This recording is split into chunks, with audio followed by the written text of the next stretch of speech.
So if we look at it this way,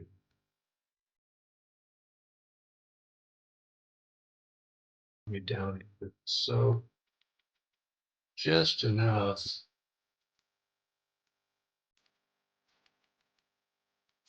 maybe about so high.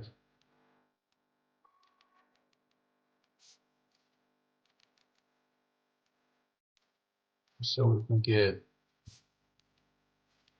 enough silicone rubber. Okay, let's see how that goes. Merge those.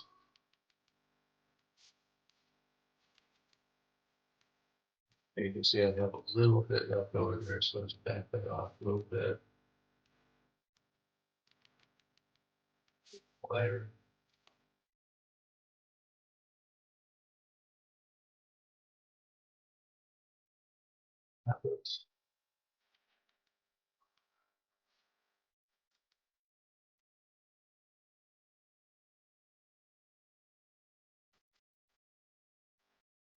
I think, I think that will do it.